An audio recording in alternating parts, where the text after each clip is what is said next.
A few weeks ago, I made a video talking about the studios, in particular the AMPTP, is going to ruin the success of Barbenheimer. And you fast forward to today, and Barbenheimer has grossed well over $2 billion combined. Barbie is officially Warner Bros. Highest grossing movie of all time. Oppenheimer is in the top 5 highest grossing R-rated movies of all time, which is amazing for both movies, but the shadow over it all is the state of the WGA and SAG-AFTRA strikes. Now, there was some optimism for a little bit after the AMPTP agreed to meet with the WGA after months of the silent treatment, and there was some back and forth and oh my gosh, can they actually come to a deal? The answer is no, but hey, at least they're talking, right? And maybe they can knock out a fair deal in the next upcoming weeks.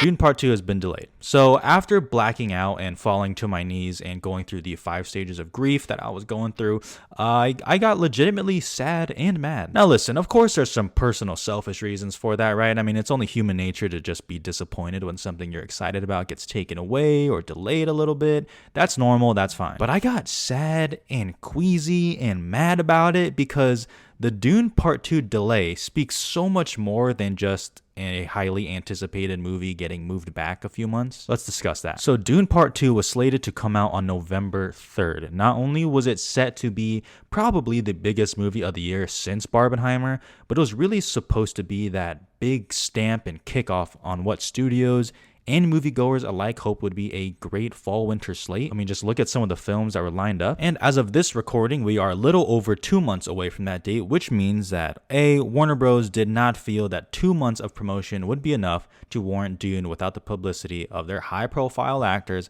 like a Timothy Chalamet, like a Zendaya, like a Florence Pugh, like an Austin Butler, etc. And that's not even to mention the ironic timing of it all, that the literal day after they announced the delay, they had a magazine cover promo shoot released from Empire on top of some exclusive first looks that we've been getting, on top of the already 2 trailers that have been released. So what point am I really trying to make here? Dune moving is so disappointing, not just because, like I mentioned earlier, it's a highly anticipated movie that people were excited about, but because mainly it reflects the state of the strike and how studios view them. I have a lot of questions for them right here. So are you telling me that studios don't believe they'll be able to solve the strikes for a movie coming out in November? Do they think they're really better off delaying that film? Do they think they'll be in a better bargaining position after this one? Do they think the longer this goes on, they'll have a better bargaining and negotiating position? Do they really think that the writers and actors who've already been on strike for so long will give in if they make this go on for another month or another one? Because to me, the fact that they delayed this movie because the actors can't promote it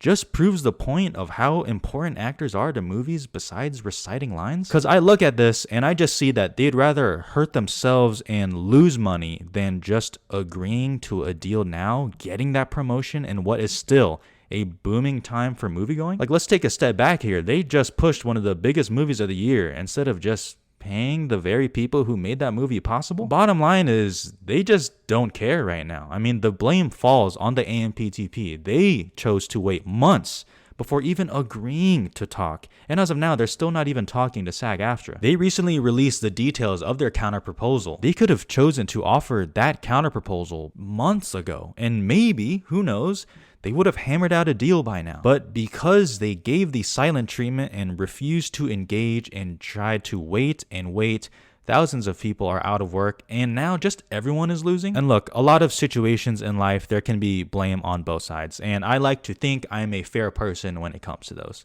But this is truly not one of those situations. Back to their counterproposal, I know if you really read the details, some of it may sound pretty good, and you might be thinking, man, like, why don't these writers just accept it? That's pretty good. That seems like a fair compromise. But the thing you have to remember is they want each concern addressed. You can't compromise on one aspect of it, but then leave the door open for a bigger, more existential threat to writers or actors like AI. And if you want to be that person to blame both sides of the situation, I mean, hey, feel free. It's a free country, but you will be a part of one of the biggest ratios and L's I've seen on film Twitter lately. All in all, it is just incredibly disappointing that this is where we are and how the film industry is being hurt by itself. And I really hope this doesn't lead to a domino effect of fall and winter films being pushed out. I hope there's a fair deal to be agreed upon soon. But really, Dune Part 2 moving is a reflection on the studios and their inadequacies, and they've got to be some of the dumbest millionaires I've ever heard of. I hate it here.